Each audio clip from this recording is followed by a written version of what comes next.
Hello, my name is Lawrence Jacob Sagasta. I do go by my middle name Jacob. I'm currently living here in Boise, Idaho. I've been here for 5 years, moving from San Diego, California. Currently working at the Hillcrest Country Club, which is home of the Boise Open, which is a web.com tour event. I work on the maintenance crew there. This is my second year of school at Walla Walla, and I'm hoping to be able to continue my career to be a superintendent at a golf course one day. I was born in Whittier, California, which is a part of East Los Angeles, California, in Southern California. Grew up in Montebello. Have a great group of friends there that still live there. My sister, it's just her and I in our family, and she still actually lives at home.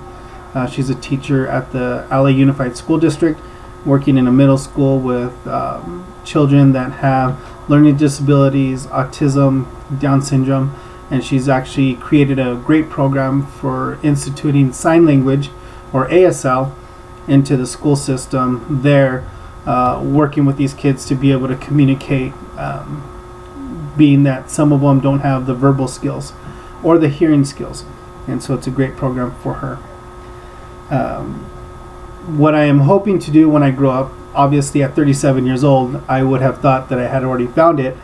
I have had different experiences growing up.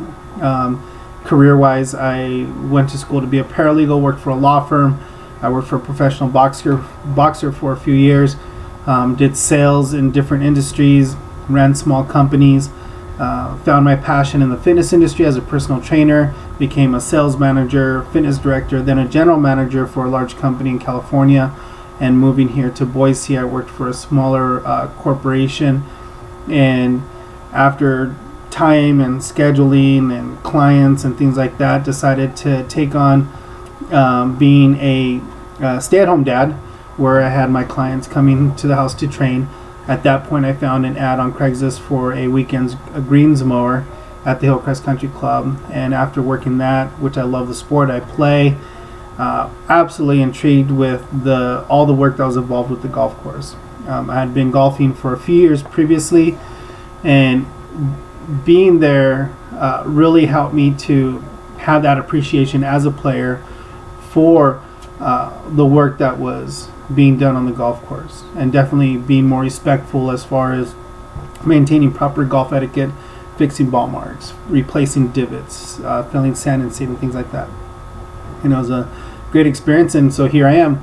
My superintendent Joe there encouraged me because of my work ethic and my ability to work with people and having management experience for years in the fitness industry, compiling all of that effort and applying it to the golf industry and the maintenance crew.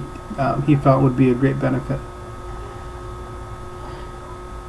The most important person in my life, it's actually a twofold answer. First of all, no doubt, my mom has been a great influence on me. And she did pass away in March of this year, which was a very difficult thing for me. She was my best friend. We used to go shopping. She taught me things, how to appreciate work and making or earning doing chores, earning, I can't even think of the word, how interesting. But being able to be compensated for the work that I did at home, cooking, ironing, cleaning. I would go with her to clean houses, but she never went a day without having fun as well. We'd go shopping, we'd go and do different things, and she was just a great person, very loving, very sincere, very true to herself. And at her memorial service, actually there was 750 people in the memorial hall. It was a beautiful, beautiful ceremony, and that's the person that that's how I want to be remembered. I know we get into that later on in the questions, but my mom was a very strong person, fighting cancer for years, and even up until her last days was so appreciative of everyone that was around her. I do have a 9-year-old girl, a little girl, Charlie Ann, who's the love of my life, and her personality is so reminiscent of my mom's. She displays so many of the same qualities. Her level of energy, her ability to speak with people even at a young age. She's very impressionable, and no doubt I'm a very proud father for having her in my life. The happiest day, no doubt, is when my daughter was born, and the saddest day is when my mom passed away.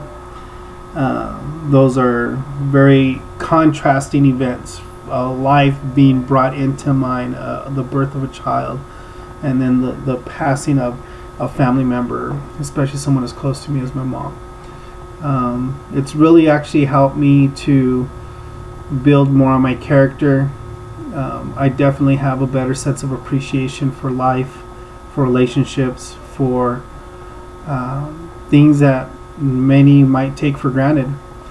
And the concept of life and family and love is something that's been dear to me, even though perhaps going through different phases of my life I may have lost some of those relationships or may not have kept in touch with certain family members. But now I call all my cousins, my aunts, my uncles, and I reach out to them inquiring as to how they're doing. And it's definitely helped me to, again, be more appreciative for what I have and be very thankful for what I have. A profound moment, I can't say that I've really had one. There's been different times where I felt that perhaps I was moving on to the next phase of life or growing up, maturing. And although I have come a long ways, I'm still waiting to capture that profound moment. The kindest person, or the person that's been the kindest to me in my life, has definitely been my grandmother. My grandmother grew up in Mexico, lived in Mexico for many years. My grandfather, who passed away 2 years ago, brought the family here from Mexico to work on the railroad, or he worked on the railroad, and they lived in Barstow. My grandmother was always a very humble, simple person, always made do with what she had.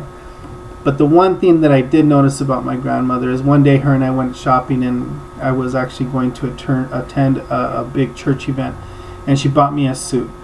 And I thought to myself, Grandma, how do you have this money? And she said, Mijo, don't worry about it. I always have something for my family.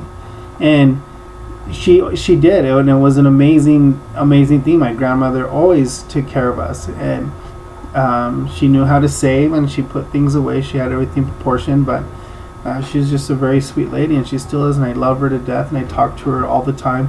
She lives in San Diego still, and I know that for her, losing my mom was a very traumatic experience because that's her oldest daughter, and that was a very, very tough time for her. But no doubt she can have a great sense of joy knowing that we all communicate with her and all love her still very much. I am the lessons that I've learned definitely come from experiences. I've had opportunities extended to me, and then by way of personal decisions, those opportunities were then withdrawn. Relationships that I've had professionally, romantically, perhaps taking them for granted, causes me now to really hold dear onto everything that I have within my possession, and especially since the passing away of my mother. And so being honest, being sincere, hardworking, being appreciative, and extending in verbally that level of appreciation and the level of thanks to people who I'm in contact with is very, very important, that communication. And all those things being put together has, over the past few months, of which I've just finalized my divorce with my ex-wife, has helped me to really move on and move forward, and people around me see the difference.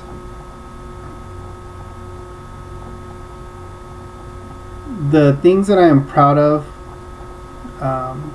is the accomplishments that I've had, the ability to work with people, meet people, take on projects for people. In fact, I just did a landscape design for members of our golf course that are very successful, and they have the ability to hire whoever they want.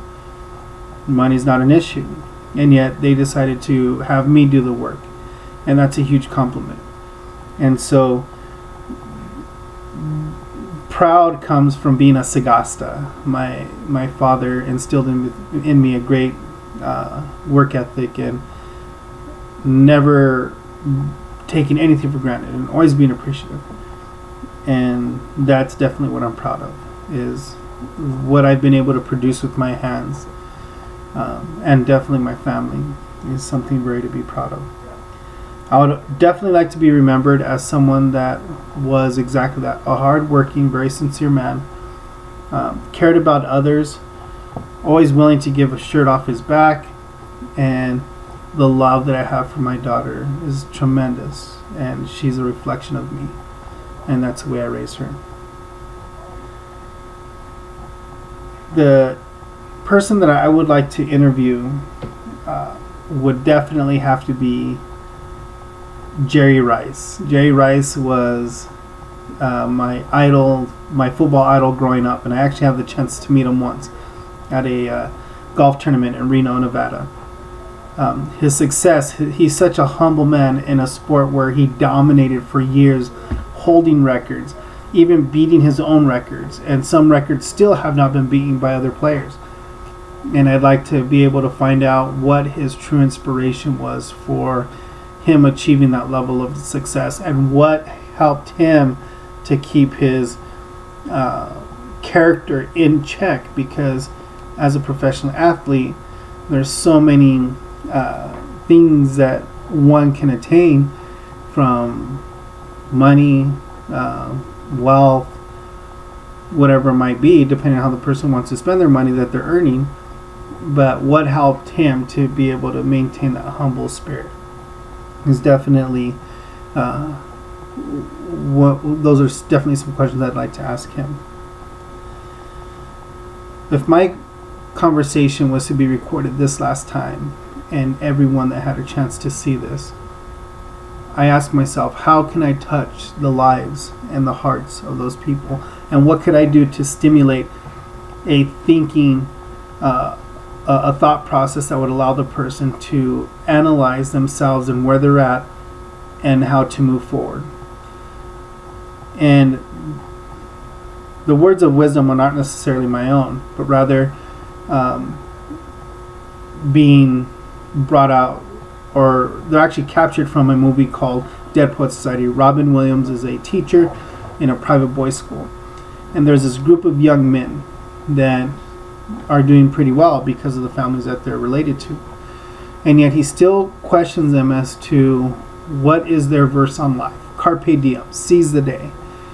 And he tells the boys to stand up on a desktop and to look at the room looking down, to have a different perspective on life, looking at themselves in a different view, so that way they can see whether or not they're making decisions for themselves, for their family, or just to be.